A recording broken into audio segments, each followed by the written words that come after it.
Assalamualaikum, selamat malam Ananda. Silahkan langsung saja kelompok yang mau tampil berikutnya.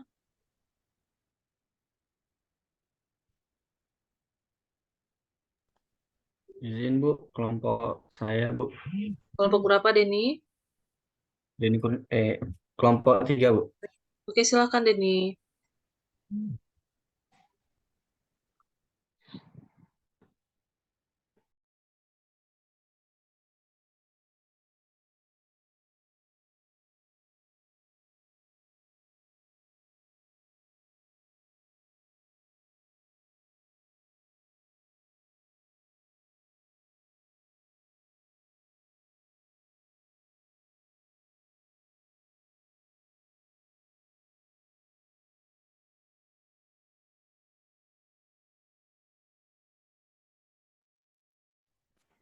Assalamualaikum warahmatullahi wabarakatuh. Eh, Waalaikumsalam warahmatullahi wabarakatuh. eh, Kami dari kelompok 3 yang beranggotakan Febriana Siombing, saya sendiri Denny Kurniawan dan Fionika Frianda. Di sini kami akan menjelaskan tentang proyek dari kewirausahaan kami dan materinya akan dijelaskan oleh Febriana Siombing. Kepada Febriana, dipersilakan.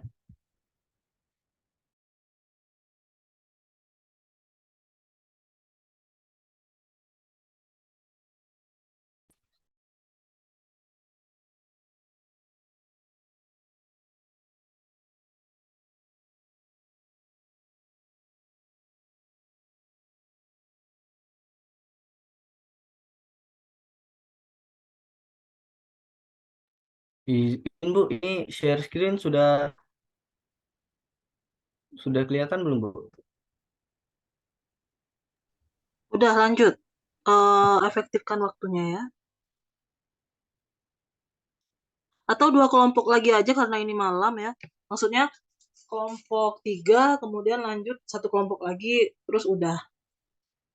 Jadi untuk yang presentasi offline nanti 6 kelompok lagi. Oke, silahkan kelompok 3 lanjutkan.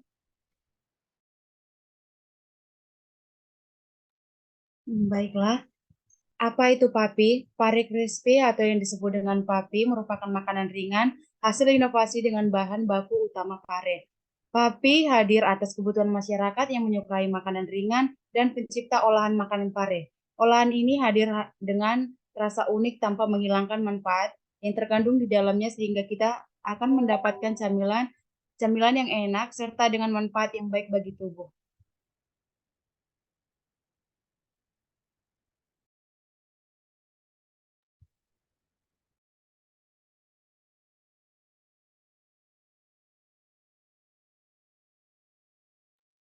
Adapun manfaat pare bagi tubuh ya, yang pertama mengendalikan gula darah, yang kedua meningkatkan kekebalan tubuh, yang ketiga meredakan asma dan gangguan pernapasan lainnya, keempat mengobati masalah kulit, kelima membantu mengobati HIV dan herpes, keenam meningkatkan kesehatan tulang dan menyembuhkan luka, ketujuh meningkatkan kesehatan pencernaan, dan masih banyak lagi manfaat dari pare bagi tubuh kita.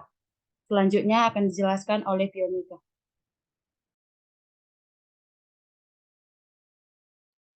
Baik, selanjutnya kita akan menjelaskan tentang bisnis model dari Papi. Pertama ada key resource atau sumber daya. Pertama itu ada bahan baku berkualitas. Kedua, tempat.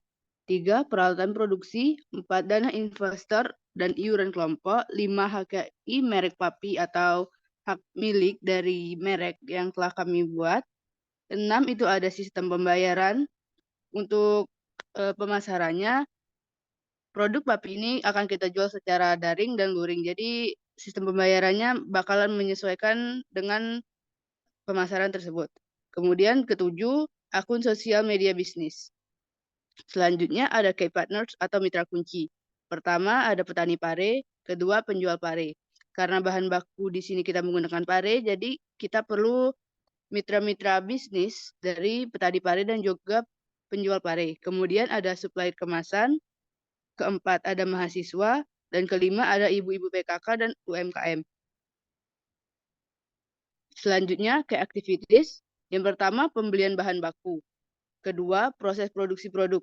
Proses produksi produk dimulai dari memotong-motong pare, merendamnya dalam air garam, kemudian mulai mengadoni adonan hingga pada proses finishing menggoreng.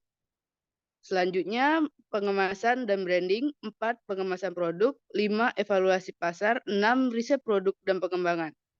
Slide selanjutnya.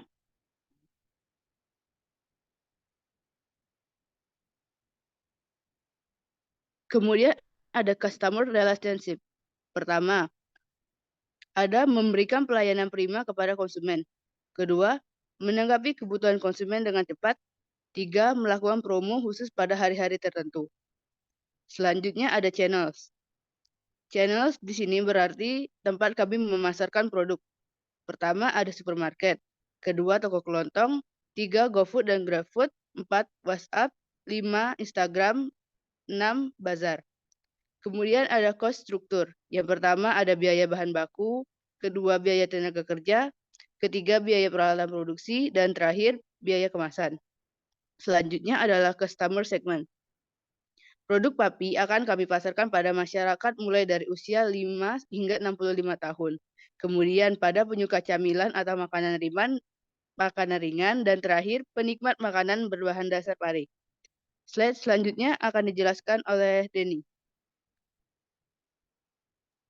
Oke, untuk value proposition, yang pertama produk ini merupakan hasil dari inovasi olahan tumbuhan pare yang kaya akan manfaatnya. Yang kedua, produk halal 100%, itu dapat dijamin. Yang ketiga, pengolahan produk yang menggunakan bahan-bahan alami tanpa pengawet. Yang keempat, diproduksi langsung dengan kemasan yang menjaga kualitas produk agar tetap terjaga.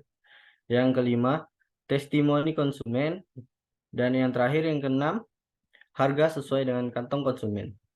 Untuk revenue stream, yang pertama yaitu penjualan dari Pape itu sendiri, lalu dari sponsorship, partnership, dan reseller. Di sini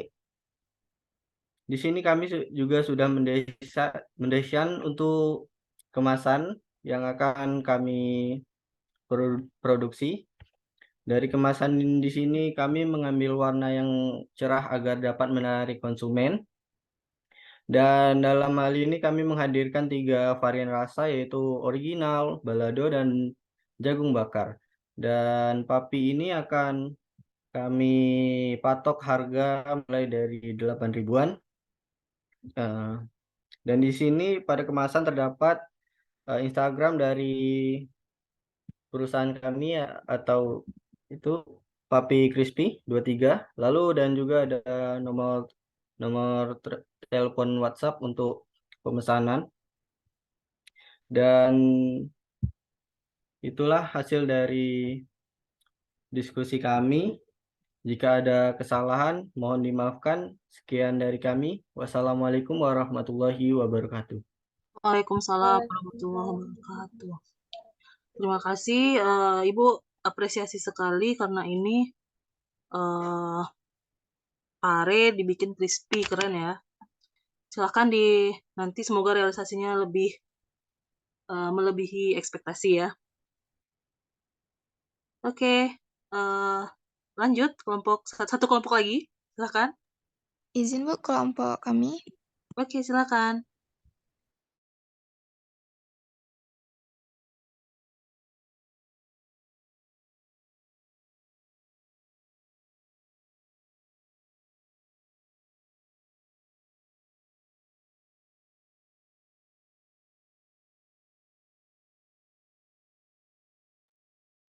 Baik, Assalamualaikum warahmatullahi wabarakatuh. Waalaikumsalam warahmatullahi wabarakatuh. Yang terhormat Bu Bunga Mardotila SSI MStat selaku dosen pengampu dari mata kuliah kewirausahaan. Perkenalkan kami dari kelompok 4. Di sini kami akan menjelaskan tentang proyek yang kami buat yaitu bisnis model kanvas tempe dari kacang hijau.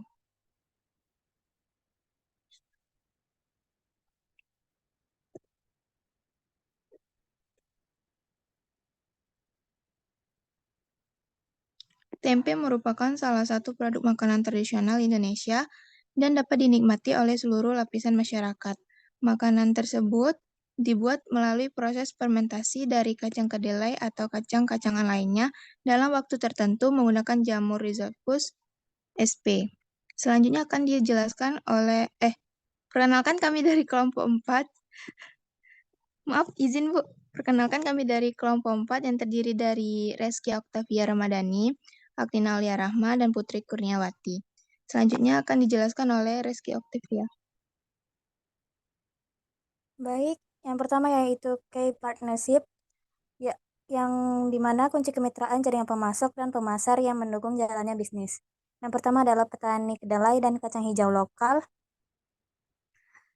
sebagai penyedia bahan baku, kedua supermarket untuk mensuplai produk, yang ketiga rumah sakit, yang keempat universitas untuk riset ide-ide baru dan uji coba produk baru, dan yang terakhir agen yaitu untuk mensuplai produk. Bagian kedua yaitu kayak activities, yang dimana kegiatan utama harus dilakukan oleh perusahaan untuk menjalankan model bisnisnya. Yang pertama yaitu membeli bahan baku yang premium dan berkualitas. Yang kedua, produksi produk dari mulai penyediaan bahan baku, proses produksi produk utama dan pengemasan. Yang terakhir yaitu promosi dan pemasaran. Bagian yang ketiga yaitu value proposition, adalah nilai-nilai yang ingin ditawarkan suatu layanan kepada konsumen. Yang pertama adalah produk tempe sehat, yang kedua variasi produk tempe sehat yang terbuat dari kedelai dan kacang hijau pilihan. Yang ketiga yaitu garansi pengembalian atau return untuk produk yang tidak sesuai. Selanjutnya akan dijelaskan oleh Akmina. Bagian selanjutnya adalah customer relationship, salah satu strategi perusahaan untuk menjaga hubungan baik dengan pelanggan untuk mempertahankan pelanggan. Yang pertama yang dapat kami berikan adalah pemberian diskon, lalu pemberian garansi produk sponsorship, lalu yang ketiga menjaga komunikasi langsung lewat media sosial. Selanjutnya ada customer segment, yaitu langkah menentukan segmentasi target konsumen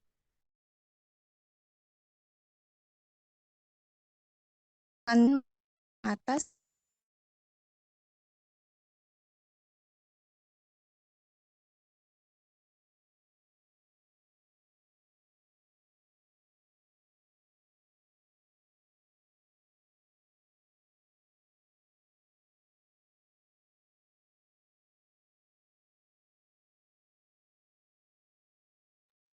waktu. Lihat. Lalu yang kedua, tempe juga memasarkan produk melalui supermarket untuk menangkap konsumen menengah atas yang notabene juga merupakan konsumen supermarket. Lalu yang ketiga, tempe juga memanfaatkan pasar tradisional sebagai media pemasaran untuk menangkap konsumen yang merupakan konsumen pasar tradisional. Yang keempat, tempe juga memanfaatkan rumah sakit dan forum-forum kesehatan dalam memasarkan produk hal ini. Kenapa memasarkan produk tempe melalui rumah sakit? Karena untuk mensuplai tempe segar sebagai bahan makanan sehat bagi pasien.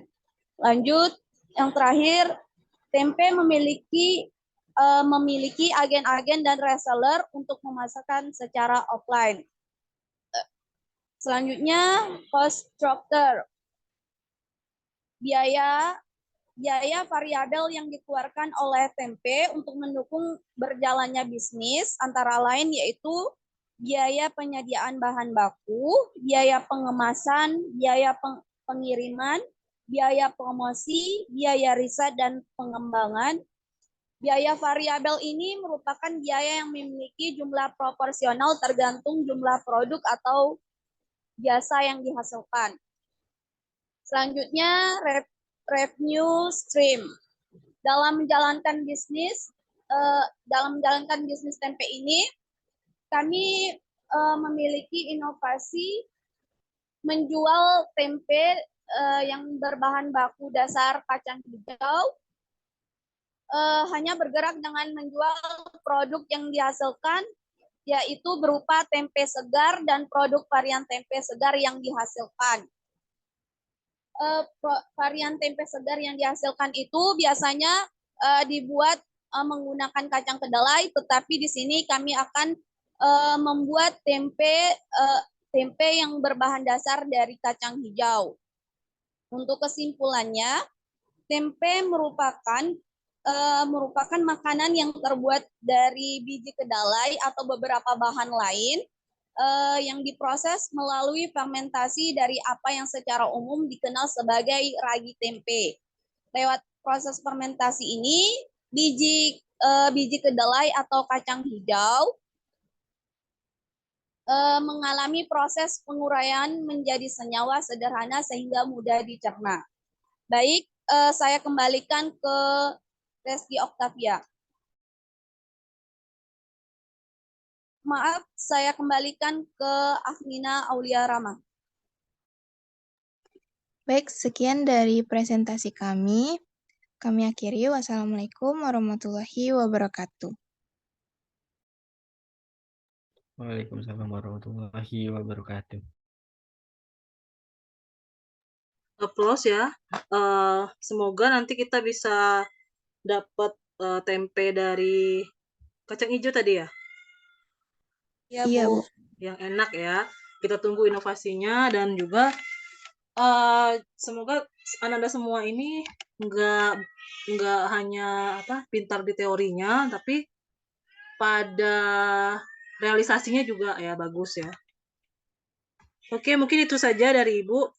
Ibu ada kritisi sedikit nih untuk pelafalan bahasa Inggrisnya, tapi itu sebenarnya bukan tanggung jawab Ibu ya, karena Ibu bukan dosen pengampu bahasa Inggris ya. Ki itu kan bukan K ya, bacanya Ki ya. Hampir semua kelompok tadi. Tapi nanti Ananda gini aja tipsnya, kalau di semua mata kuliah, mau presentasi apapun, coba cari dulu di YouTube kata kuncinya, kemudian dengarkan video yang sudah ada, itu cara bacanya gimana. Kalau Ibu biasanya gitu sih, misalkan ragu nih ya, oh ini gimana ya pelafalannya, terus Ibu buka YouTube, Ibu dengerin yang dari ini nih, native speaker-nya, jadi biar bisa pelafalannya lebih baik gitu ya. Mungkin itu aja dari Ibu. Applause buat Ananda semua, dan untuk kapan bisa offline kita ya? Tapi kalau nggak bisa nggak apa-apa. Kalau bisa Sabtu pagi kita online lagi aja, 6 kelompok lagi ya. Minggu depannya lagi aja kita insya Allah offline. Atau di metode statistika aja kita offline, di KWU ini nggak bisa gitu ya. Paling nanti pas pelaksanaannya aja di offline kan, karena Ananda mau buka stand kan.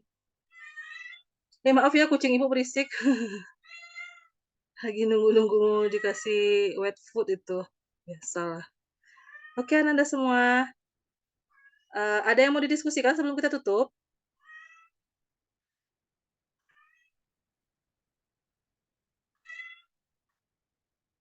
Halo? Tidak ada, Bu. Oke, baik. Terima kasih Ananda sudah bersedia untuk mengganti jadwalnya ke malam hari karena kepadatan agenda kita semua, dan juga minggu lalu Ibu sakit ya. Demikian pertemuan kita pada malam hari ini. Semoga dapat terus memotivasi Ananda dalam berpikir entrepreneurship dan juga bertindak entrepreneurship. Demikian, selamat malam. Assalamualaikum warahmatullahi wabarakatuh. Waalaikumsalam warahmatullahi wabarakatuh. Terima kasih, Bu. Terima kasih, Bu. Terima kasih, Bu.